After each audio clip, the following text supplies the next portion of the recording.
Hello दोस्तों, मैं उमंग और आपका स्वागत है स्टडी विद उमंग मिश्रा में। किसी भी कंपटीशन की तैयारी की स्टार्टिंग के लिए एनसीईआरटी को सबसे बेस्ट माना जाता है, इसीलिए मैं आपके लिए लाया हूं NCERT class 6 to 12 history, geography और पॉलिटिकल साइंस के हर एक चैप्टर का एक्सप्लेनेशन। तो हम स्टार्ट करने जा रहे हैं एनसीईआरटी क्लास 6 हिस्ट्री का first chapter what, where, how and when. इसका फर्स्ट पार्ट मैं अपलोड कर चुका हूं। अगर आपने नहीं देखा है तो वीडियो लिंक डिस्क्रिप्शन में है, जाकर जरूर देखिएगा। और अगर आप चैनल पर नए हैं तो प्लीज चैनल को सब्सक्राइब करिए, लाइक करिए और इस वीडियो में पूछे गए सवालों के जवाब कमेंट सेक्शन में जरूर बताइएगा। तो चलिए स्टार्ट करते हैं इस चैप्टर का सेकंड पार्ट। पिछले पार्ट में हमें पता चला सबसे पहले एग्रीकल्चर कहां स्टार्ट हुआ था, सबसे पहले राइस कहां ग्रो किया गया और गंगा के किनारे सिटीज कब डेवलप हुई। अब पढ़ते हैं आगे। Names of the land. Two of the word we often use for our country are India and Bharata. The word India comes from the Indus called Sindhu in Sanskrit. हम अक्सर अपने देश के लिए दो नामों का प्रयोग करते हैं, इंडिया और भारत। इंडिया इंडस से बना है जिसे संस्कृत में सिंधु कहा जाता है। Find Iran and Greece in your atlas. The Iranian and the Greek who came throughout the northwest about 2500 years ago and were familiar with the Indus called it the Hindos or the Indos, and the land to the east of the river was called India.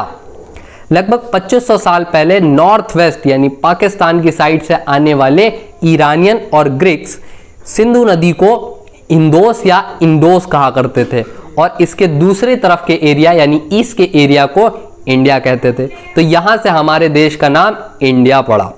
The name Bharat was use for a group of people who lived in the north west and who are mention in the Rigveda.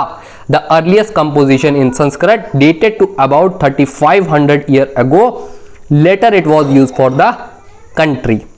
Bharat नाम north waste में रहने वाले एक group के लिए किया जाता था और इस ग्रुप का मेंशन संस्कृत का जो अर्लीस्ट कंपोजिशन है ऋग्वेद, जो आज से लगभग 3500 साल पहले लिखा गया था, उसमें इस ग्रुप का मेंशन है और बाद में इस नाम को पूरे देश के लिए यूज किया जाने लगा। Finding out about the past के बारे में जानना। There are several ways of finding out about the past. One is to search for and read books that were written long ago.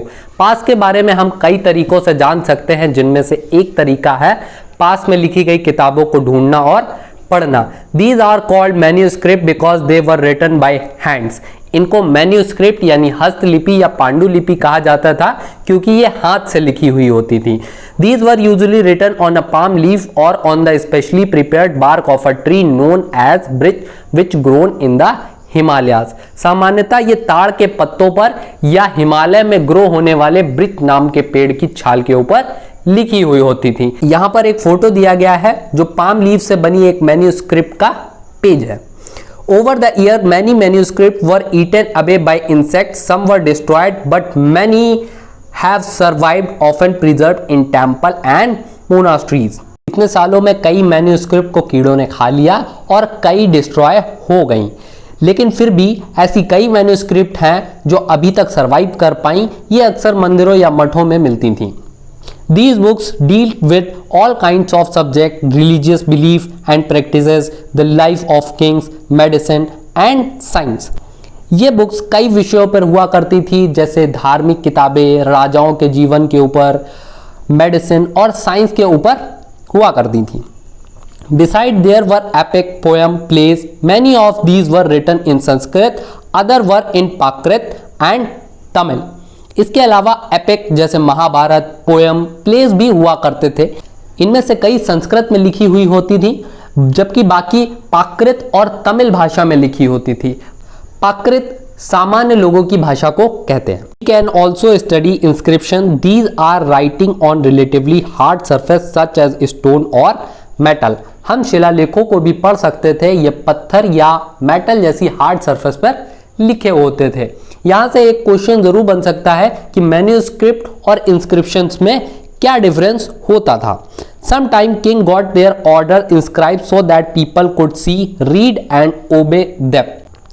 कभी कभी राजा अपने आदेशों को पत्थरों पर लिखवाते थे जिससे लोग उन्हें देख सकें, पढ़ सकें और उनको मान सकें। There are other kinds of inscription as well where men and women including kings and queens record what they did.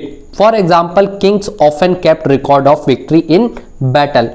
कुछ और प्रकार के शिलालेख भी मिलते थे जिनमें राजा रानी के अलावा कुछ और लोग भी अपने बारे में लिखवाते थे। फॉर एग्जाम्पल राजा अक्सर अपनी लड़ाइयों की रिकॉर्ड रखा करते थे। यहाँ पर एक शिलालेख का फोटो दिया गया है जो आज से लगभग 2250 साल पुरानी है और ये अफगानिस्तान के कंधार में मिली थी। इसको अशोक ने लिखवाया था। अशोक के बारे में हम चैप्टर 8 में पढ़ेंगे। अब आगे पढ़ते हैं। Can you think of the advantages of writing on a hard surface and what could have been the difficulties. Comment section में इसका जवाब जरूर दीजिएगा कि किसी भी हार्ड सरफेस पे लिखने के क्या फायदे हुआ करते थे और उसकी क्या कठिनाइयां हुआ करती थी। There were many other things that were made and used in the past. Those who study these objects are called archaeologists. पास में और भी कई तरीके की चीजें बनती थीं और उनका यूज किया जाता था। इन सारी चीजों की स्टडी करने वाले व्यक्ति को आर्कियोलॉजिस्ट यानी कि पुरातात्विक कहते हैं। Study the remains of building made of stone and bricks, painting and sculptures.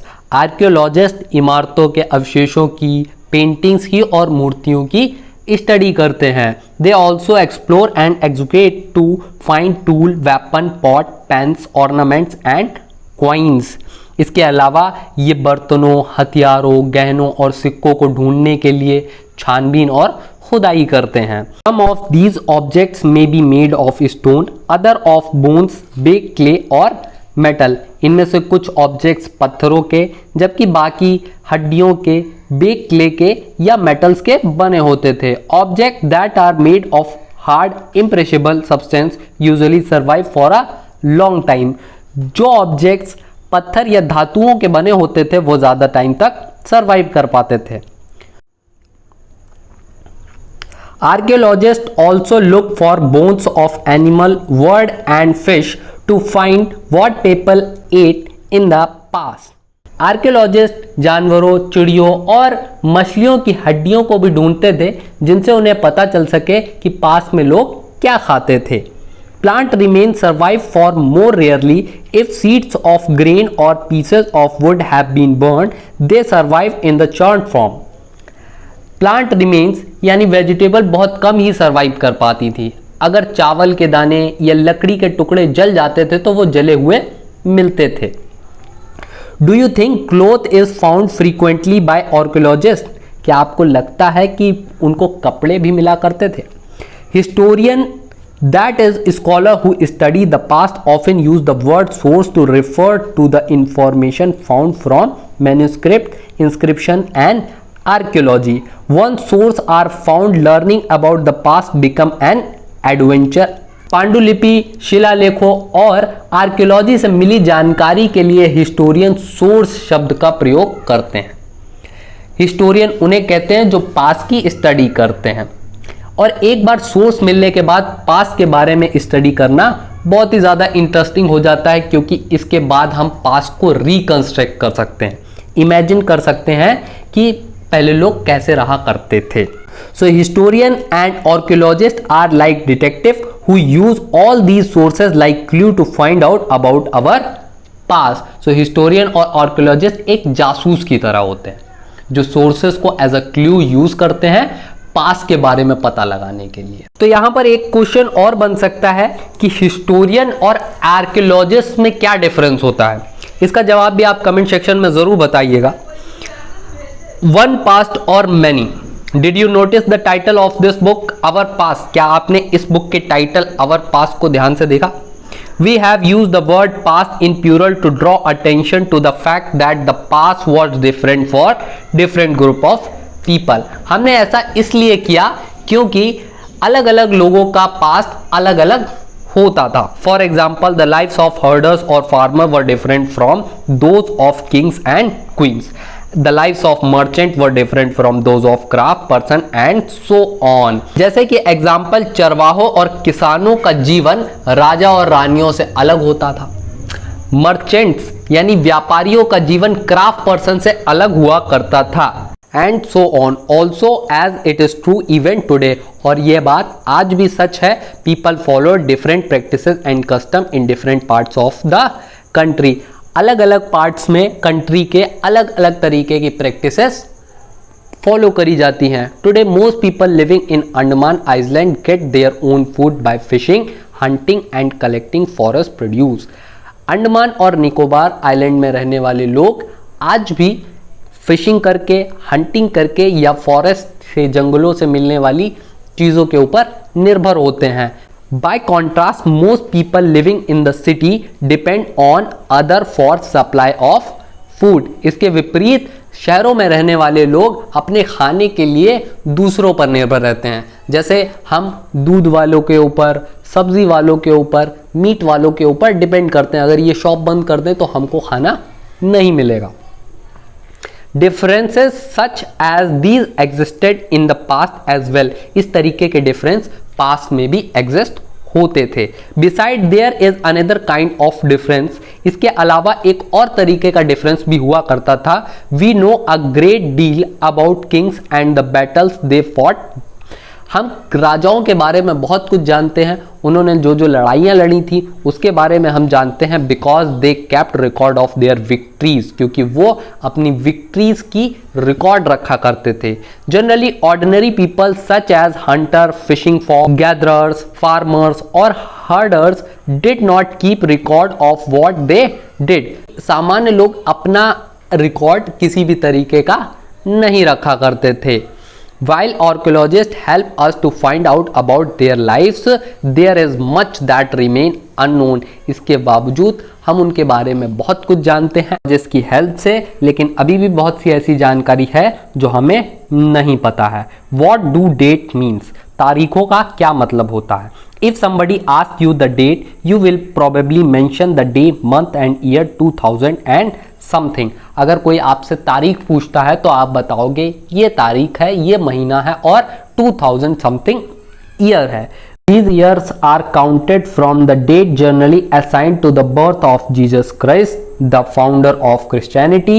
So 2000 means 2000 year after the birth of Christ. In years की काउंटिंग जीसस क्रिस्ट, जो क्रिश्चियनिटी के फाउंडर हैं, के बर्थ से स्टार्ट होती है। सो 2000 का मतलब जीसस क्रिस्ट के बर्थ ईयर के 2000 ईयर बाद। All dated before the birth of Christ are counted backward and usually have the letter BC before Christ added on. Jesus के बर्थ से पहले की सारी डेट्स को उल्टा पढ़ा जाता है और साथ में BC यानी बिफोर क्राइस्ट उसमें ऐड कर देते हैं। In this book we will refer to date going back from the present using 2000 as our starting point. इस बुक में 2000 को स्टार्टिंग पॉइंट मानते हुए प्रेजेंट से पहले की डेट्स बताई गई हैं। सो इस चैप्टर में हमको पता चला हमारे देश का नाम इंडिया और भारत कैसे पड़ा, हिस्टोरियन और आर्कियोलॉजिस्ट में क्या डिफरेंस होता है, इंस्क्रिप्शन और मैन्यूस्क्रिप्ट क्या होती हैं। तो आई होप आपको ये वीडियो अच्छा लगा होगा और कमेंट सेक्शन में आपने हमारे सवालों के जवाब ज़रूर दिए होंगे। इस वीडियो को पूरा देखने के लिए आपका बहुत धन्यवाद। Thank you.